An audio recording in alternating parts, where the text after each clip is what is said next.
मंच पर उपस्थित वर्ल्ड हिंदू इकोनॉमिक फोरम की पुरोधा श्री स्वामी विज्ञानंद जी, आज के अध्यक्ष हमारे राजेश शर्मा जी, पद्मश्री टीवी मोहनदास पै जी, शैलेश त्रिवेदी जी, हमारे बीच उपस्थित सुरेश भगेरिया जी, संजय नगरकर जी, विपिन जी, मंगल प्रभात लोढ़ा जी, मंचासीन सभी महानुभाव और यहाँ पर उपस्थित सभी बहनों और भाइयों, सबसे पहले मैं आप सभी का इस मुंबई नगरी में, जो भारत की आर्थिक, वाणिज्यिक, व्यापारिक, मनोरंजन की राजधानी है, इस राजधानी में बहुत बहुत स्वागत करता हूँ, अभिनंदन करता हूँ। और मैं वर्ल्ड हिंदू इकोनॉमिक फोरम का भी आभार व्यक्त करता हूँ कि आपने इस बार एनुअल ग्लोबल कॉन्फ्रेंस के लिए महाराष्ट्र को चुना, मुंबई को चुना। और मैं ऐसा मानता हूँ कि मुंबई न केवल हमारे देश की आर्थिक राजधानी है, आने वाले दिनों में हमारे देश की फिनटेक की राजधानी भी मुंबई बनने जा रही है। तो मुझे बहुत खुशी है कि आज हम सभी लोग यहाँ पर एकत्रित हुए हैं। वर्ल्ड हिंदू इकोनॉमिक फोरम ने पिछले कई वर्षों में हमारे आर्थिक सामाजिक विकास के क्षेत्र में हिंदू इथोस के आधार पर हम विकास कैसे कर सकते हैं, इसके बारे में कई संकल्पनाएं हमारे सामने रखी है।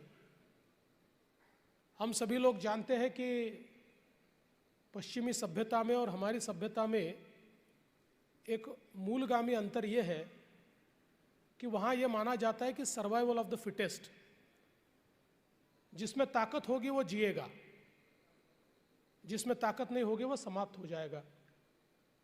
लेकिन हमारे हिंदू चिंतन ने कभी भी इस बात को नहीं माना। हमारे चिंतन ने माना है कि जो जन्मा है वो जिएगा और समाज उसके जीने की व्यवस्था करेगा। और ये जो अंतर है, इस अंतर के चलते अगर हम हमारा इतिहास देखें तो दुनिया में हमारी भारतीय सभ्यता एक ऐसी सभ्यता है जिसने अपने कर्मण्यता के भरोसे, अपने पुरुषार्थ के भरोसे विकास किया है। दुनिया की आज की जो बड़ी बड़ी अर्थव्यवस्थाएं हम लोग देखते हैं, इन अर्थव्यवस्थाओं के इतिहास में हम जाएंगे तो कहीं ना कहीं शोषण नजर आता है, उपनिवेशवाद नजर आता है। लेकिन भारत की अर्थव्यवस्था, जो हम लोग ये जानते हैं और हमेशा कहते हैं कि 15वीं शताब्दी में दुनिया के जीडीपी में करीब 35 से 39% हिस्सा ये भारत का था। ये जो आर्थिक प्रगति भारत ने की, ये कभी भी उपनिवेशवाद के भरोसे, शोषण के भरोसे नहीं की। हमने कभी आक्रमण करके, लूट के अपनी संपत्ति को बड़ा नहीं किया। तो हमारे चिंतन ने हमेशा अपने पुरुषार्थ के भरोसे अपनी संपत्ति को बड़ा किया। और हमारे देश में, हमारे चिंतन में उसी राजा को बड़ा माना गया जिस राजा ने देने का काम किया। लेने का काम करने वाले राजा को हमने कभी बड़ा नहीं माना। जो देता गया, जो लोगों का कल्याण करता गया, जो जनता का कल्याण करता गया, उसी को हमने हमेशा बड़ा माना है।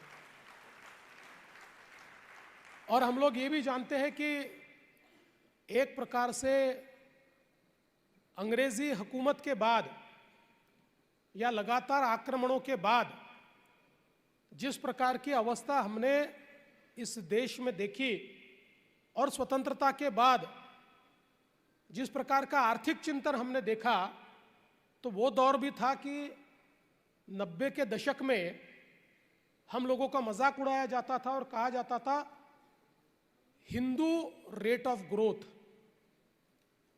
हमारी अर्थव्यवस्था के विकास दर को हिंदू ग्रोथ रेट कहा जाता था और मजाक में कहा जाता था कि ये तो चींटी के पांव से चलता है, ये तो आगे बढ़ता ही नहीं है।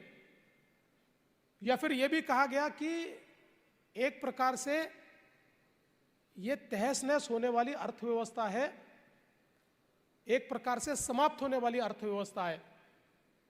पर मैं ऐसा मानता हूं कि हमारी अर्थव्यवस्था को आज जब लोग देखते हैं तो ये मानते हैं कि ये जो हिंदू ग्रोथ रेट है यही आने वाले दिनों में दुनिया को राह दिखाने वाला ग्रोथ रेट होने वाला है।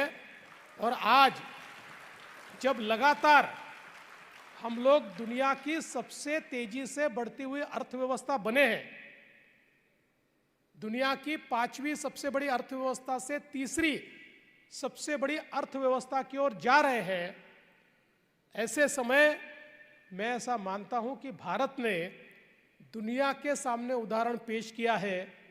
लोग कहते थे इतनी बड़ी जनसंख्या है, ये कभी विकसित हो ही नहीं सकती, लेकिन जनसंख्या को मानव संसाधन में परिवर्तित करते हुए विकास को पाया जा सकता है। और ये विकास भी सबको साथ में लेकर इंक्लूसिव विकास हो सकता है। इसका नमूना अगर किसी देश ने दिया है तो हमारे भारत ने दिया है। ये कहते हुए मुझे बहुत खुशी होती है। और मैं कहना चाहता हूं कि इसकी नींव इस देश में किसी ने रखी तो श्रद्धेय अटल बिहारी वाजपेयी जी ने रखी। उनके कार्यकाल में इसकी नींव रखी गई और इसको परमोच्च बिंदु पर ले जाने का काम अगर कोई कर रहा है तो देश के प्रधानमंत्री माननीय मोदी जी कर रहे हैं, जिन्होंने नव भारत के निर्माण में इस प्रकार की पॉलिसीज को तैयार किया जिसमें गतिशीलता है, जिसमें पारदर्शिता है और जिसमें इंक्लूसिविटी है, जिसके कारण आज भारत बहुत बड़े पैमाने पर आगे बढ़ रहा है। और विशेष रूप से मैं ऐसा मानूंगा कि जिस समय हम लोग दुनिया की अर्थव्यवस्थाओं को देखते हुए इस बात का विचार करते हैं कि कैपिटलिज्म के कारण हम लोग हमेशा ये कहते हैं कि लोगों में दूरियां बढ़ी है। हम लोग ये कहते हैं जिस प्रकार से गरीब और अमीर की दूरी बढ़ रही है और लगातार ये चर्चा होती है कि डिस्ट्रीब्यूशन ऑफ वेल्थ का क्या होगा, ऐसे समय भारत जब मात्र अपने 10 सालों में 25 करोड़ लोगों को गरीबी रेखा से बाहर निकालता है, तो मैं ऐसा मानता हूं ये हिंदू ग्रोथ का मॉडल जो हमारे प्रधानमंत्री जी ने दुनिया के सामने तैयार किया है, ये अपने आप में एक अनुपम इस प्रकार का मॉडल है। और भारतीय चिंतन के आधार पर, हिंदू चिंतन के आधार पर हम जब लोग आगे बढ़ते हैं तो किस प्रकार से दुनिया को हम लोग एक नई सीख दे सकते हैं, ये भी आज हमको देखने को मिल रहा है। मैं ऐसा मानता हूं कि आज हम लोग ये कहते हैं कि 2030 तक हम भारत को 5 ट्रिलियन इकोनॉमी बनाना चाहते हैं। शायद वो तो 2028 तक ही हम कर लेंगे। अभी कई अलग अलग प्रकार की फाइनेंशियल इंस्टीट्यूशन से कहती है कि probably by 2030 we will be 7 trillion और 9 ट्रिलियन। लेकिन चूंकि हम लोग महाराष्ट्र में हैं और महाराष्ट्र की बात कहने के लिए मुझे यहाँ पर खड़ा किया है, तो मैं ये कहना चाहता हूँ कि हम ये प्रयास कर रहे हैं कि देश की सबसे पहली सब नेशनल $1 ट्रिलियन इकोनॉमी हम महाराष्ट्र को बनाने जा रहे हैं। मुझे खुशी है कि पिछले साल हमने ½ ट्रिलियन के मार्क को पीछे छोड़ दिया, हम ½ ट्रिलियन से आगे चले गए। हमारा प्रयास है कि हम लोग बिटवीन 2028 टू 2030 हम लोग महाराष्ट्र को $1 ट्रिलियन इकोनॉमी करें। वैसे आज जिस ग्रोथ रेट के साथ हम लोग चल रहे हैं उसके आधार पर 2032 में हम लोग $1 ट्रिलियन इकोनॉमी होंगे, लेकिन मैं ऐसा मानता हूं कि बिजनेस यूजुअल का जमाना चला गया। अब एक्सीलरेटेड ग्रोथ की हम बात करते हैं और एक्सीलरेटेड ग्रोथ में we aspire to become $1 trillion economy by 2028 और बाय 2030। और इसके लिए हम लोगों ने एक इकोनॉमिक एडवाइजरी काउंसिल तैयार की और इस काउंसिल के माध्यम से महाराष्ट्र की इस ग्रोथ को हम कौन से क्षेत्र में प्रोपेल कर सकते हैं, एक्सेलरेट कर सकते हैं, इसका एक अभ्यास किया और उसके आधार पर हमने हमारी नीतियों को तैयार किया है। और मैं ऐसा मानता हूं कि आज जब हम विकास की बात करते हैं तो the speed of travel and the speed of data will determine the growth. Speed of travel इसलिए कि दुनिया ने भारत को जिस प्रकार की व्यवस्था में आज खड़ा किया है, उस व्यवस्था में ग्लोबल सप्लाई चेन में हम लोग एक प्रमुख भूमिका अब निभा सकते हैं और हमको निभानी ही पड़ेगी। अगर हम वैश्विक व्यापार का विचार करते हैं तो ग्लोबल सप्लाई चेन का एक अहम हिस्सा जब तक भारत नहीं बनेगा, क्योंकि दुनिया ने देखा कि जिस प्रकार से कोविड के समय चाइना ने ग्लोबल सप्लाई चेन को डिसरप्ट किया और जिसके कारण दुनिया का व्यापार मानो ठप हो गया, तो दुनिया ये मानती है कि अब ग्लोबल सप्लाई चेन में भारत की भूमिका अहम हो सकती है। और इसलिए speed of travel, cost of travel, फिर वो व्यक्तियों की हो या गुड्स की हो, ये दोनों चीज़ें बहुत महत्वपूर्ण है। लॉजिस्टिक्स बहुत महत्वपूर्ण है और उसी दृष्टि से हम लोगों ने महाराष्ट्र में लॉजिस्टिक्स का विचार करते हुए 360 डिग्री में विचार किया है। हम लोग यहाँ पर जो हाई स्पीड हाईवेज है उनका एक जाल बुनना चाह रहे हैं। बहुत बड़े पैमाने पर हाई स्पीड हाईवेज हम लोग तैयार कर रहे हैं। नागपुर मुंबई समृद्धि हाईवे जो हमने तैयार किया, 700 किलोमीटर का ग्रीनफील्ड रोड मात्र 5 सालों में हमने बनाया, जो 16 हमारे डिस्ट्रिक्ट को सीधा JNPT पोर्ट से जोड़ता है। तो 16 हमारे डिस्ट्रिक्ट्स आज ऐसे हैं कि जो सीधे पोर्ट लेड डेवलपमेंट के साथ जुड़ रहे हैं और मैं ऐसा मानता हूँ इससे एक सप्लाई चेन को बड़ी ताकत मिल रही है, चाहे वो हमारे रोड्स हो, चाहे हमारे पोर्ट्स हो या फिर हमारे एयरपोर्ट्स हो। और मुझे ये बताते हुए खुशी होती है कि अभी अभी हमारे प्रधानमंत्री जी ने भारत को और महाराष्ट्र को दुनिया की मैरीटाइम ताकत बनाने के लिए एक बहुत महत्वपूर्ण निर्णय लिया। आज हमारे भारत का जो कंटेनर ट्रैफिक है, 60% कंटेनर ट्रैफिक ये मुंबई का JNPT पोर्ट हैंडल करता है। अभी हमने एक नया पोर्ट तैयार करने का फैसला किया जिसके काम की शुरुआत हम लोग कर रहे हैं। ये वाढवण पोर्ट है।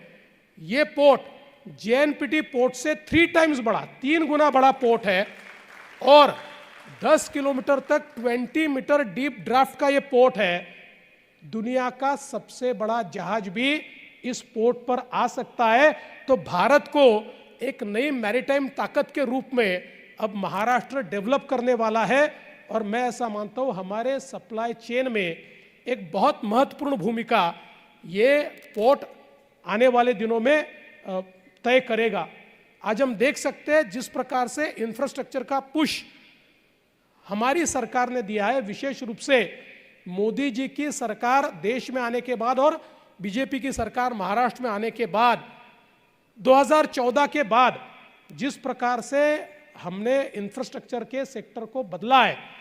मुझे याद है 2019 में एक ड्वाइच बैंक ने रिपोर्ट दी थी। उस रिपोर्ट में ड्वाइच बैंक ने कहा था कि देश में जितने बिग टिकट इंफ्रास्ट्रक्चर प्रोजेक्ट चल रहे हैं उसमें से 49% प्रोजेक्ट अकेले महाराष्ट्र में चल रहे हैं। इतने बड़े पैमाने पर इंफ्रास्ट्रक्चर का पुश आज महाराष्ट्र में हम लोग देख रहे हैं। मुंबई का ट्रांसफॉर्मेशन हमने देखा है, जिस प्रकार से मुंबई का कोस्टल रोड बना है, 22 किलोमीटर की सी लिंक जो मुंबई को नई मुंबई से जोड़ती है, 22 किलोमीटर सी लिंक, ये हमने मात्र 5 वर्षों में बनाकर तैयार कर दी है। और एक प्रकार से बहुत बड़े पैमाने पर इंफ्रास्ट्रक्चर में हम लोगों ने निवेश किया है।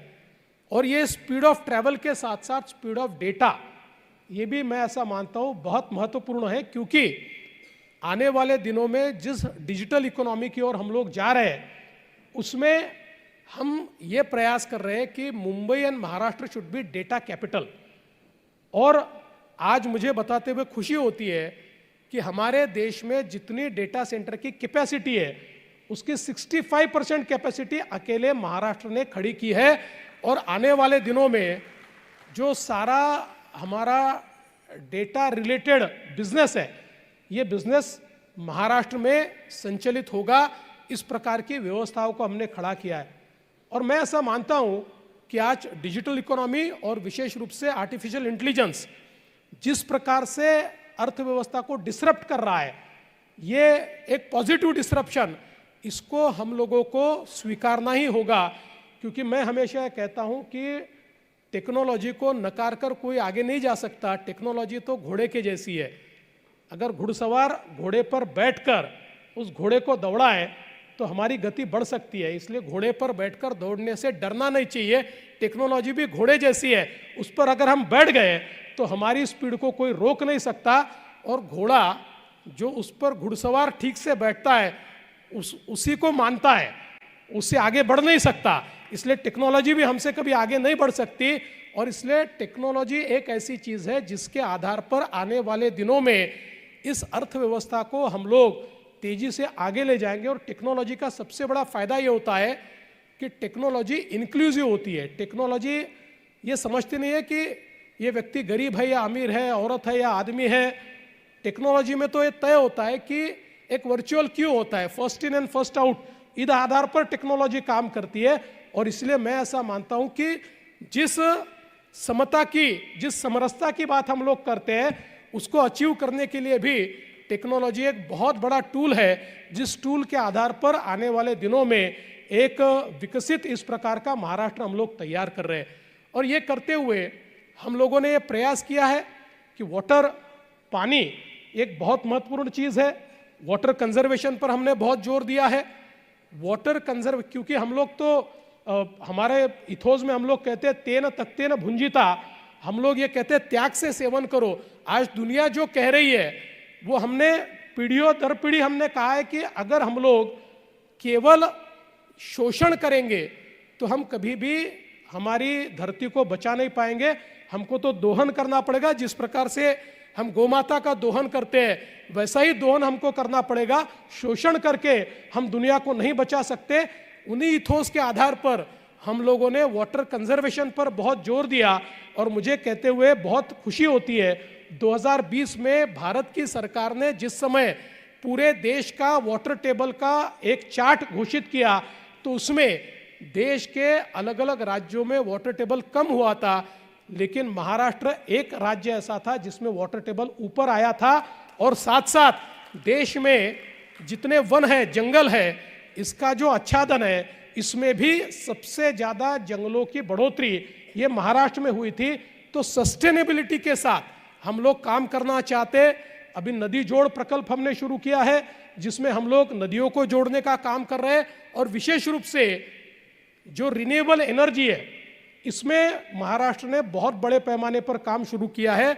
मैं बताना चाहता हूं कि आज महाराष्ट्र में केवल 16% हमारी एनर्जी ये रिन्यूएबल्स के माध्यम से आती है, लेकिन 2030 में 52%, 52% हमारी एनर्जी ये रिन्यूएबल के माध्यम से आएगी। और मुझे बताते हुए खुशी होती है कि अभी हमारी जो कैपेसिटी है वो करीब इंस्टॉल्ड कैपेसिटी 50,000 मेगावाट की है, लेकिन पिछले 2.5 सालों में हम लोगों ने जो काम शुरू किया है और जो काम हम लोगों ने कंसीव किया है, इसका अगर हम लोग एक पूरा आंकड़ा देखें तो 54,000 मेगावाट हम लोग रिन्यूएबल एनर्जी में काम कर रहे हैं। तो एक प्रकार से ग्रीन एनर्जी के भरोसे आने वाले दिनों में महाराष्ट्र के विकास को हम लोग आगे ले जाएंगे। तो मुझे ऐसा लगता है कि मुझे दिया हुआ समय मैंने एक्सीड कर दिया है। मैं बात करता रहूँगा, तो नेता हूँ, मैं तो रुकने वाला नहीं हूँ। लेकिन किसी भी फोरम के कुछ नियम होते हैं। मेरे सामने से समय आपने हटाकर गलती कर दी। समय रखते तो मैं समय में बात करने वाला व्यक्ति हूँ, लेकिन भले ही आपने समय हटाया हो, फिर भी मैं अपनी बात को समाप्त करना चाहता हूँ। इतना ही कहकर समाप्त करना चाहता हूँ कि भारत की विकास की यात्रा बहुत तेजी से शुरू हो गई है और इस यात्रा में जो हमारा शाश्वत विचार है वही विचार हमको आगे ले जा रहा है।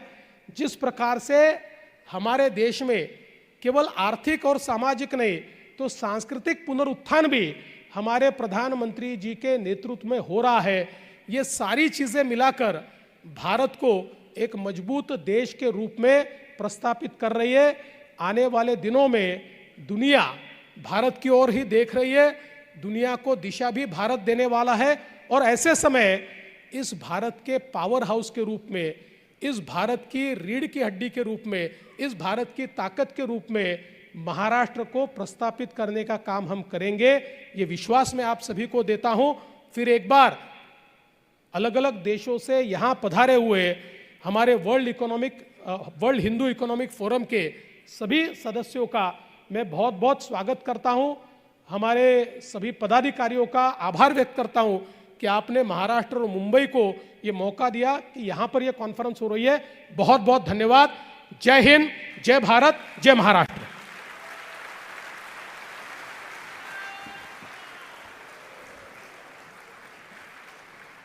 Dhanyawad, sir. We are deeply grateful for your insightful address. Your leadership and vision are pivotal in ensuring that Maharashtra remains at the forefront of progress and innovation.